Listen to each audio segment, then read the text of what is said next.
I heard both of you mention education and how Florida was 48 or is 48 in state funding. What is your plan, according to your platform, to exercise an additional priority on educating our kids? That one of the most important things that do happen in education, it is the power of three. The power of three is parent, teacher, and a student. When you work all that together, you make the most sensational way of making sure that all our children will succeed. I don't believe that school board members should be making more than a teacher.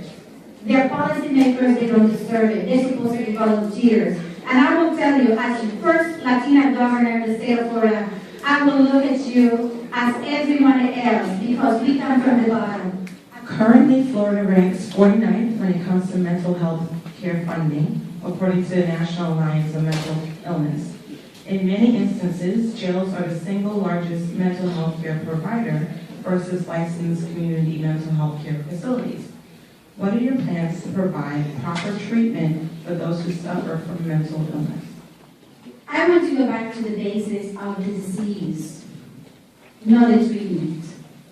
We are used to give treatment to everything, but we cannot eradicate the disease for the simple reason that we don't know what the disease is. Well, the disease is very simple. We have lost our ways to have families. Family is what makes our state, our nation, our world. So ladies and gentlemen, I think we need to look back on the disease.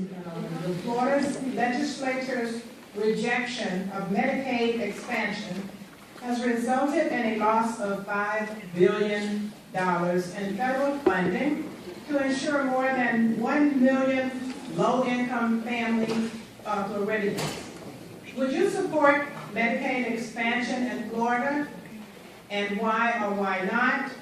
Also, what programs can be implemented to help those who are currently not able to afford health care? We have our money. We send it to Washington. Washington returned it back to us. It's our responsibility to take the money and use it wisely. Wisely in programs that it is going to impact all the citizens of the state of Florida, especially those who are not able to protect themselves and their families. I, for one, will take the money and I will use it in a way that we put specific grants for the services that we need in the state of Florida.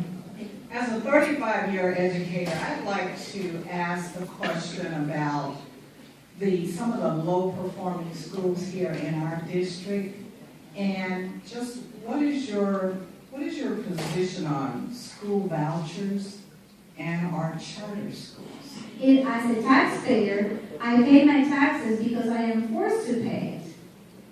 But I don't have much to say unless I am involved. And if I am the governor, I will make sure that every parent and every child will have the funding necessary to follow that child, because we don't have the right to say, your child can go to this school and this child cannot go to that school. If the parent decides where that child goes, the money should follow the child no matter where that child goes into. What is your opinion on the restriction of voters' rights?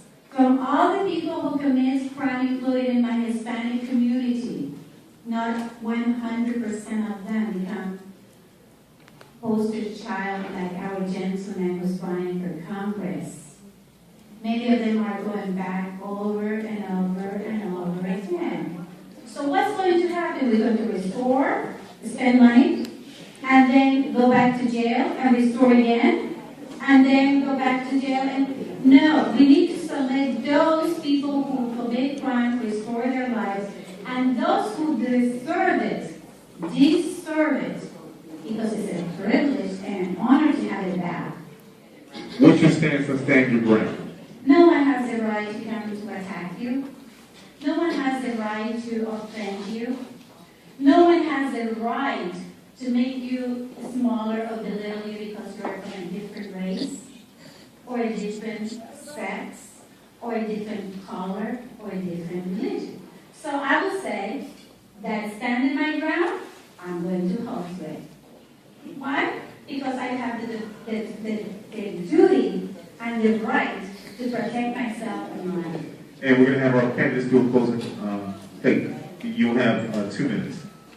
As the first Latina in the state of Florida who is bilingual and represents a very large minority group in the state of Florida, I will tell you that not because I'm a mother first and a wife who has great discipline and doing many great things, but also as one who's been involved in education, one who has been involved in making sure that illegal immigration, who becomes a big disease on human trafficking, stolen identity, and national security. Right now, I would like to tell you that over 100 people are arriving to Florida from Puerto Rico. Not all of them are Puerto Ricans. They're stolen identity, birth certificates bought by between $5,000 to $10,000, including Social Security. We don't know where they're coming from. We don't know who they are, and this is a serious problem, not just for Florida, but for the United States.